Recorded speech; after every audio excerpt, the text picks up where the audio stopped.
때는 2019년 여름이었어요. 한 남성이 계곡에서 목숨을 잃었는데요. 처음엔 그냥 안타까운 사고라고 생각했죠. 그런데 말이죠. 이 사건이 사실은 대한민국 전체를 뒤흔든 정말 끔찍한 살인사건의 시작이었다는 게 밝혀집니다.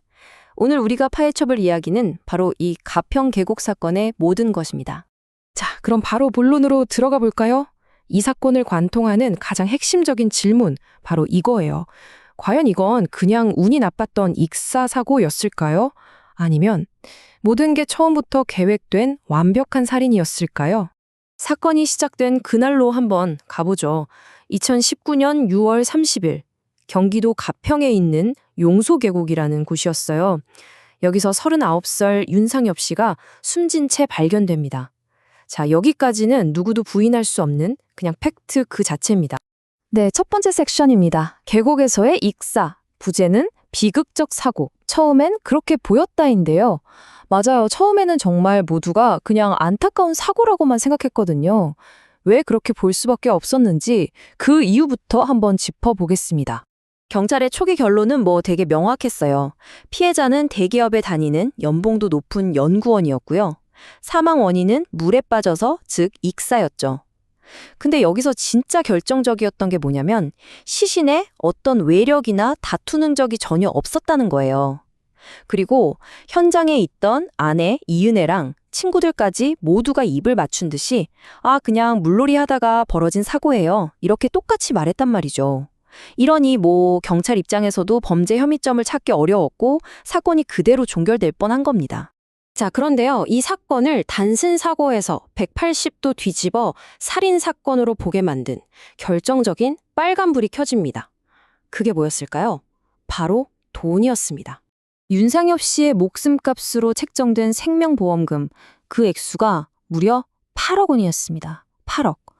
이 어마어마한 돈이 이 사건의 판도라 상자를 여는 첫 번째 열쇠가 된 거죠. 여러분, 근데 진짜 소름 돋는 건 바로 이 부분이에요. 윤상엽 씨가 사망한 그 시점이요. 보험료를 못 내서 이 8억 원짜리 보험이 휴지 조각이 되기 딱 4시간 전이었다는 겁니다. 4시간. 이게 과연 우연일까요? 아니죠. 이건 우연이라고 하기엔 너무나도 기가 막힌 타이밍이고 이 사건이 계획된 범죄라는 아주 강력한 증거가 되어버린 겁니다. 자, 그럼 이 사건의 본질, 그 뿌리를 이해하기 위해서 우리 시간을 좀 거슬러 올라가 봐야 합니다. 이 살인은요, 사실 그날 하루 갑자기 벌어진 일이 아니었어요. 무려 8년 동안이나 이어진 끔찍한 심리적 지배, 그 끝에 벌어진 비극이었거든요.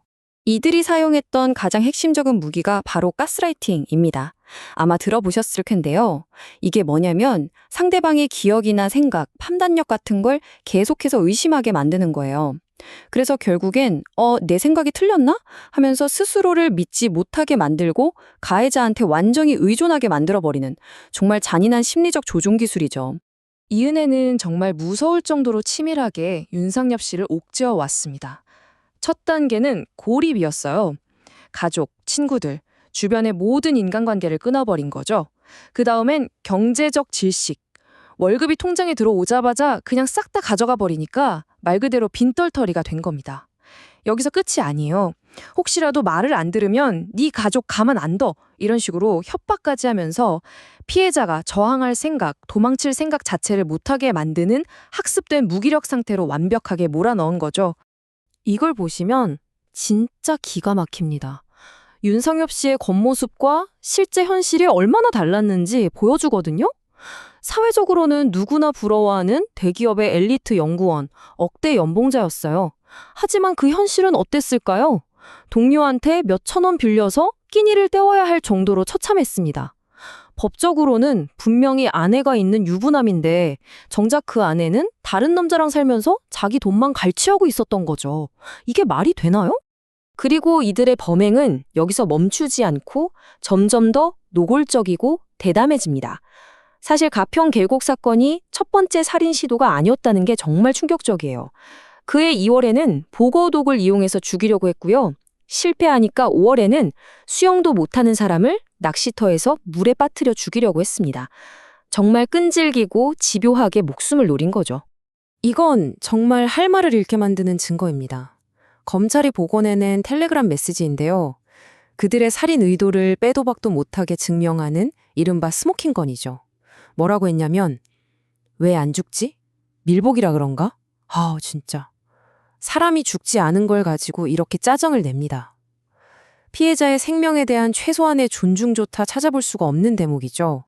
자, 이제 무대를 법정으로 옮겨보겠습니다. 이 재판 과정이 또 굉장히 중요해요. 왜냐하면 대한민국 법 역사에 하나의 중요한 판례를 남겼기 때문인데요. 바로 핵심 쟁점, 이 살인을 어떤 종류의 살인으로 봐야 하는가를 두고 엄청난 법적 공방이 벌어졌거든요. 재판의 핵심 쟁점 아주 흥미롭습니다. 쉽게 말해서 밀어서 죽였냐 아니면 그냥 보고만 있어서 죽었냐 이 싸움이었어요. 검찰의 주장은 이거였습니다. 가스라이팅으로 정신을 지배해서 뛰게 만든 건 사실상 손으로 밀어 죽인 거나 다름없다. 이건 자귀에 의한 살인이다. 그런데 법원의 판단은 좀 달랐어요. 아니다. 피해자가 마지막까지 뛰기 싫다고 저항하지 않았냐. 의지가 만점이 없던 건 아니다. 그러니까 직접 민 건 아니고 위험한 상황에 일부러 빠뜨려 놓고 구해줄 수 있는데도 안 구해줘서 죽게 만든 부작위에 의한 살인이 맞다. 이렇게 본 거죠. 그리고 법원은 이들의 범행이 정말 죄질이 나쁘다고 보고 아주 무거운 형을 내렸습니다. 주범 이은혜에게는 무기징역, 그리고 공범 조현수에게는 징역 30년이 최종 확정됐습니다. 하지만 이 사건은 그냥 두 범죄자를 처벌하고 끝난 게 아닙니다. 이 비극은 우리 사회와 법 시스템 전체에 아주 중요한 질문과 과제를 남겼습니다. 주범들뿐만이 아니었어요. 이 범죄에 조금이라도 관련된 사람들은 모두 법의 심판을 받았습니다. 현장에서 사람이 죽어가는 걸 그냥 보고만 있던 공범도 징역 10년을 받았고요. 이들이 도망치는 걸 도와준 사람들도 실형을 선고받았죠. 그리고 이은혜가 그토록 목숨 걸고 노렸던 8억 보험금? 당연히 한 푼도 못 받게 됐고요. 법적으로 혼인관계 자체를 없었던 일로 만들어버려서 상속 같은 권리도 전부 박탈해버렸습니다. 그리고 더 나아가서 이 사건이 우리 사회에 있던 어떤 법적인 구멍을 명확하게 보여줬거든요. 그래서 다시는 이런 일이 생기지 않도록 법이 만들어졌습니다. 이름하여 이은혜 방지법입니다. 이 법의 가장 큰 핵심은 바로 사전 예방에 있습니다. 예전에는요, 실제로 보험 사기가 벌어져야만 처벌할 수 있었거든요. 근데 이제는 그냥 온라인에 같이 보험 사기 칠 사람 구함 이런 글만 올려도 그 자체로 강력하게 처벌받게 됐습니다. 그리고 금융당국이 통신사 자료도 들여다볼 수 있게 돼서 제2의 이은혜가 나타나기 전에 범죄를 계획하는 단계에서 미리 차단할 수 있는 길이 열린 셈이죠. 결국 이 사건은 우리 모두에게 아주 무거운 질문 하나를 던집니다. 눈에 보이는 칼이나 총이 아니라 한 사람의 정신을 서서히 파괴하는 통제, 그 자체가 무기가 된 살인. 과연 우리 사법 시스템은 이런 범죄를 어떻게 단죄해야 할까요?